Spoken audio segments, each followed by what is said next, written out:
Hello दोस्तों। आप जानते ही होंगे कि आज के टाइम पे सबसे अमीर इंसान जेफ बेजोस हैं, जो कौन है, अमेज़न के फाउंडर हैं। ठीक है। उनसे पहले बिल गेट्स थे। बिल गेट्स के बारे में भी आप जानते होंगे कि माइक्रोसॉफ्ट के फाउंडर थे। बट क्या आपको पता है बिल गेट्स से पहले दुनिया के सबसे अमीर इंसान कौन थे और कई सालों तक रहे वो? आज हम उन्हीं के बारे में जानेंगे। सो लेट्स सी कि वो कौन थे। वो थे आपके वॉलमार्ट कंपनी के फाउंडर सैम वॉल्टन, जो कि वॉलमार्ट दुनिया की सबसे अमीर कंपनी रही काफ़ी वर्षों तक। उन्होंने ये कंपनी कैसे बिल्डअप की, क्या किया, उनके बारे में आज हम जानते हैं। ठीक है। तो 1982 से लेकर आने वाले कई सालों तक जो इंसान दुनिया का सबसे अमीर आदमी की पोजीशन पे था, उनका नाम था सैम वॉल्टन। 1992 में जब सैम वॉल्टन की डेथ हो गई, सैम वॉल्टन 1992 में डेथ हो गई जब उनकी, उसके बाद से बिल गेट्स दुनिया के सबसे अमीर व्यक्ति बने। तो ऐसी ही शख्सियत को आज हम जानेंगे। और तो आप सभी देखना चाहेंगे सैम वॉल्टन को। तो ये थे प्रमुख सैम वॉल्टन। ठीक है। अब सैम वॉल्टन इतने अमीर थे तो उन्होंने एक ऐसी कंपनी बनाई होगी, कैसी, एक ऐसी कंपनी बनाई होगी उन्होंने, कैसी, कि जिसका नाम उन्होंने रखा बाल मार्ट। ठीक है। देखिए उनके नाम पे इस कंपनी का भी नाम लग रहा है। सैम वॉल्टन की कंपनी कौन सी है? बाल मार्ट, जिसने रिटेलिंग इंडस्ट्री को पूरी तरह से चेंज कर दिया था दोस्तों। वॉलमार्ट आज भी दुनिया की सबसे ज़्यादा रेवेन्यू जनरेट करने वाली कंपनी है, मतलब नंबर 1 पे है, जिसने 2017 में $486 बिलियन का रेवेन्यू जनरेट किया था। 2017 की बात है। और उसी टाइम पे एप्पल ने $255 बिलियन ही रेवेन्यू जनरेट कर पाया था। आज के टाइम पे वॉलमार्ट की जो टोटल स्टोर्स और क्लब्स हैं वो लगभग 11,277 हैं। वर्ल्ड वाइड वॉलमार्ट में टोटल 2.3 मिलियन लोग काम करते हैं, जो कि पूरी दुनिया की किसी भी प्राइवेट कंपनी में सबसे ज़्यादा है दोस्तों। एक दिन में जितने लोग सभी वॉलमार्ट स्टोर्स में जाते हैं ना, कनाडा की पूरी पॉपुलेशन भी उतनी नहीं है। सोचिए, एक दिन का बता रही हूँ मैं। तो जेफ बेजोस ने बहुत बिजनेस रिलेटेड बातें जो है सैम वॉल्टन से ही सीखी थी। उनकी बुक थी मेड इन अमेरिका, जिसकी वजह से वह सैम वॉल्टन की तरह ही दुनिया के सबसे रिचेस्ट इंसान बन पाए हैं। आज मैं सैम वॉल्टन की मेड इन अमेरिका बुक और सैम वॉल्टन की केस स्टडी आप लोगों को बताऊंगी दोस्तों। सो लेट्स सी कि क्या क्या हुआ था। 1985 में फोर्ब्स ने सैम वॉल्टन को दुनिया का रिचेस्ट मैन का टाइटल दिया। देखिए फोर्ब्स बहुत बड़ी कंपनी है। ठीक है। 1985 की बात है जब सैम वॉल्टन को दुनिया का सबसे रिचेस्ट मैन का टाइटल दिया गया। उस समय मीडिया वाले परेशान थे कि सैम वॉल्टन है कौन, कभी नाम नहीं सुना, कभी देखा नहीं, यही सोच रहे थे कि आखिर ये आदमी है कौन। तो इसलिए एक रिपोर्टर उनके यहाँ पे पहुँचा मिलने। उसे उम्मीद थी कि वह दुनिया का सबसे अमीर इंसान से मिलने जा रहा है, तो वह पैसों के पूल से नहाते होंगे, सिगरेट जलाते होंगे $100 से, है ना। इस तरीके से उसने सोचा इमेजिनेशन में। बट क्या हुआ, वो रिपोर्टर्स जो गया था उसके सारे इजिप्शियंस चूर चूर हो गए जब उनको पता चला कि सैम वॉल्टन को स्पोर्ट्स कार चलाने के बजाय एक पुरानी सी ट्रक चला रहे हैं। उन लोगों को पता चला कि सैम वॉल्टन किसी फैंसी सैलून में बाल नहीं कटवाते, बल्कि एक छोटी सी नाव के पास जाके बाल कटवाते हैं। डिज़ाइनर फैंसी कपड़े नहीं पहनते, बल्कि अपनी ही दुकान के सस्ते कपड़े पहनते हैं। और सिंपल जीने वाले इंसान थे वो। बट हाँ, इसका मतलब यह बिल्कुल नहीं था दोस्तों कि वो कंजूस थे, बल्कि असली बात तो यह थी कि वह पैसों की वैल्यू समझते थे। उन्होंने अपनी लाइफ टाइम अराउंड 18 एरोप्लेन्स खरीदे, बट एक भी उनमें से न्यू नहीं खरीदा था, सारे सेकंड हैंड ही थे।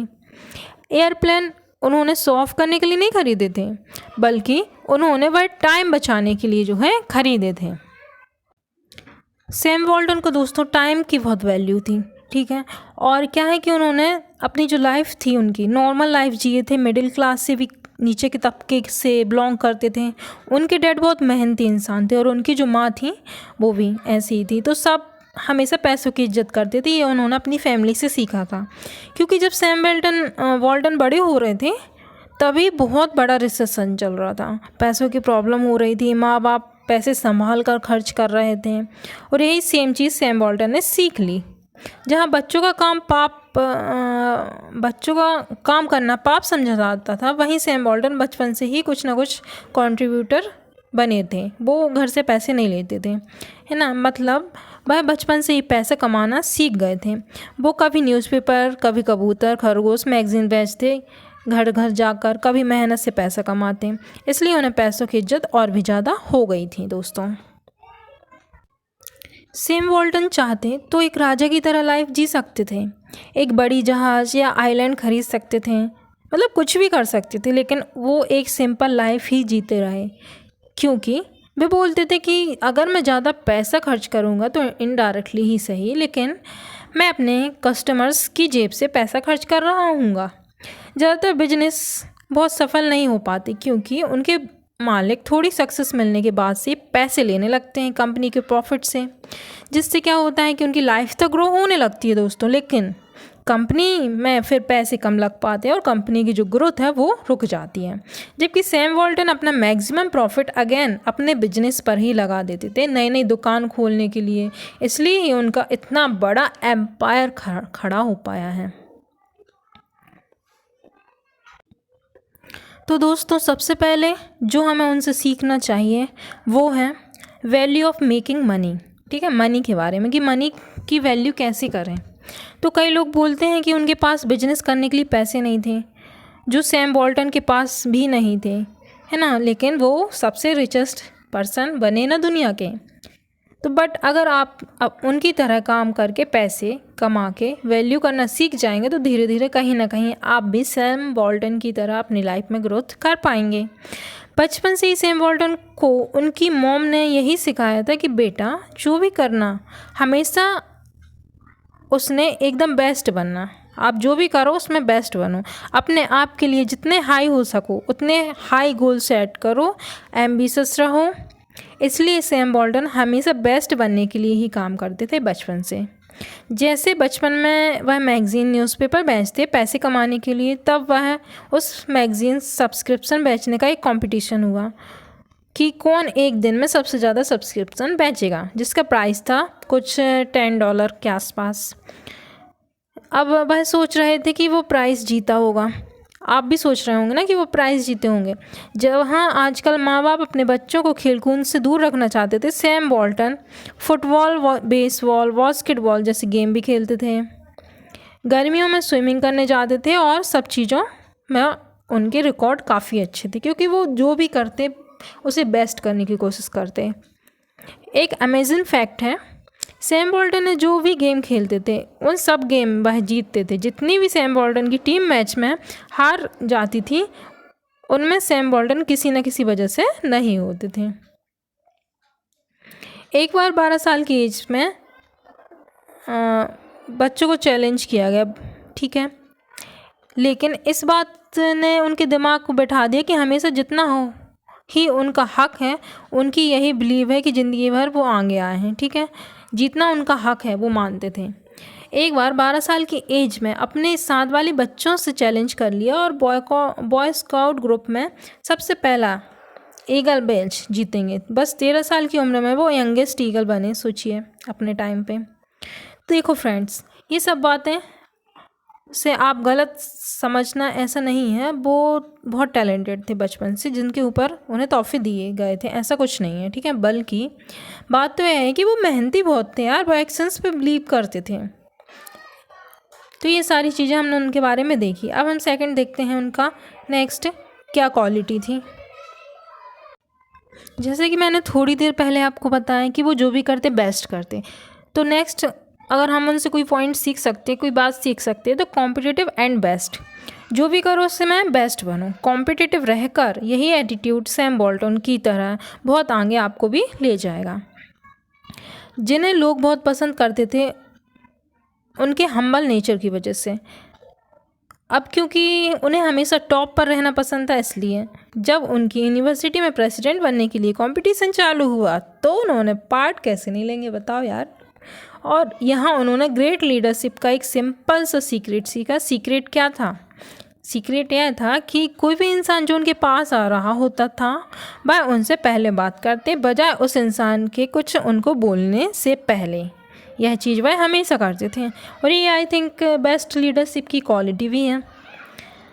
जब वह जिन्हें जानते थे उनका नाम लेकर बात करते थे और जिन्हें नहीं जानते थे तो वह उनसे भी बात करते थे जो उनके आसपास गुजरते थे। अब ऐसा लगातार करते रहने से यह हुआ कि सब लोग उन्हें जानने लगे और उनके फ्रेंड्स बन गए यार, और जिसका रिजल्ट्स वो प्रेसिडेंट इलेक्शन भी जीत गए। वाओ।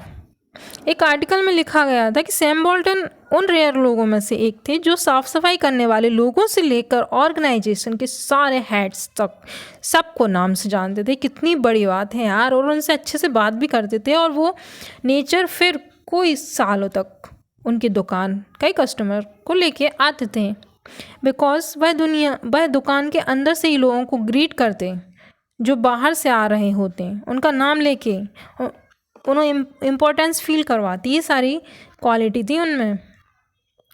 इन सब से हमें पता चलता है कि पीपल स्किल अमेजिंग थिंग्स, ठीक है। और कई गेम्स खेलने की वजह से भी टीम वर्क का भी इम्पोर्टेंस वो जानते थे। यंग एज में पैसों की भी वैल्यू वो समझ गए थे, तो ये सारी क्वालिटी उनमें आती गई। सो नेक्स्ट पॉइंट यही हमारा people skill and team work.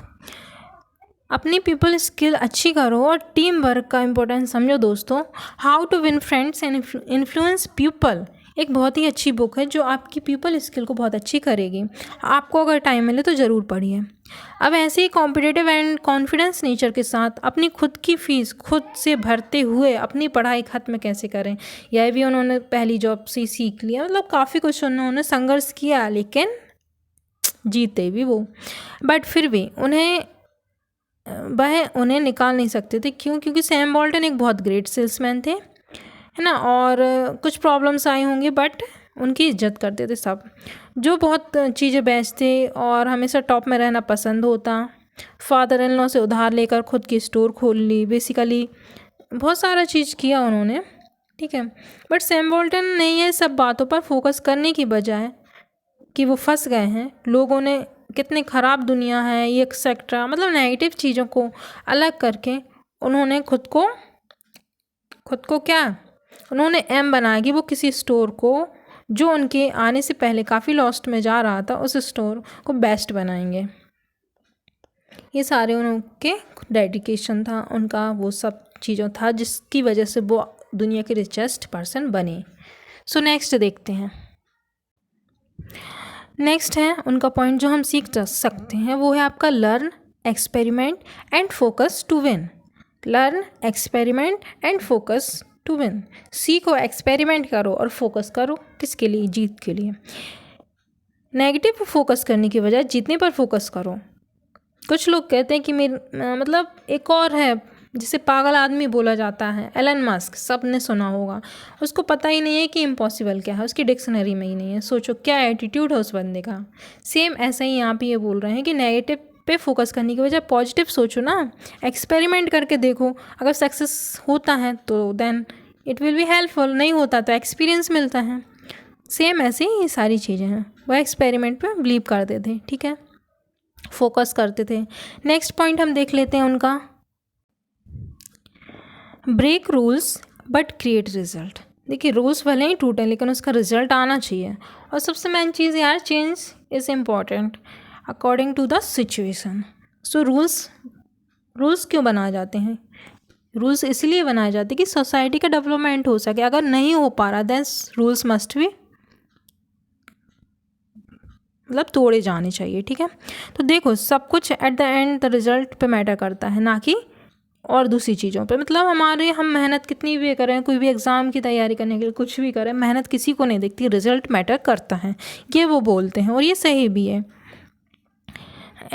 अब ऐसे ही मेहनत एक्सपेरिमेंट्स करते करते वो स्टोर पूरे 68 रीजन में सबसे बड़ी और प्रॉफिटेबल स्टोर बन गई, जैसे सैम बोल्टन ने सपना देखा था। लेकिन एक बहुत बड़ी प्रॉब्लम भी हो गई। सोचिए उनकी एक छोटी सी गलती की वजह से हुआ यूँ कि उन्होंने एग्रीमेंट बनाया था बेन फ्रैंकलिन की शॉप लेते वक्त। उसमें उन्होंने कहीं पर ऐसा टर्म नहीं लिखा था कि वह अपनी लीज पीरियड को 5 साल से ज़्यादा बढ़ा सकते हैं या शॉप को ख़रीद भी सकते हैं आगे। तो ये सारी प्रॉब्लम्स भी उनको हुई जो कि बिजनेस प्रॉब्लम्स रिलेटेड थी, बट फिर भी वो नहीं रुके। मतलब सैम वॉल्टन की पूरी मेहनत ताकत सालों साल उन्होंने लगाई, कंटिन्यू रहे और सब मिट्टी में मिल गई। सैम वॉल्टन बोलते थे कि उनकी लाइफ का सबसे लो पॉइंट था वो। अब इसके बाद सैम वॉल्टन ने कैसे क्या क्या किया यह सब बताने के लिए मुझे आपका थोड़ा सा और टाइम लेना पड़ेगा। अगर आपको और भी आगे कुछ जानना है तो आप मेड इन अमेरिका बुक पढ़ना चाहते हैं जिसमें उन्होंने काफ़ी अच्छे से बताया है। सो नेक्स्ट वीडियो का वेट करें guys. So thank you very very much. अगर आपको ये सारी चीज़ें अच्छी लगी हैं then please like subscribe my channel. So thank you very very much.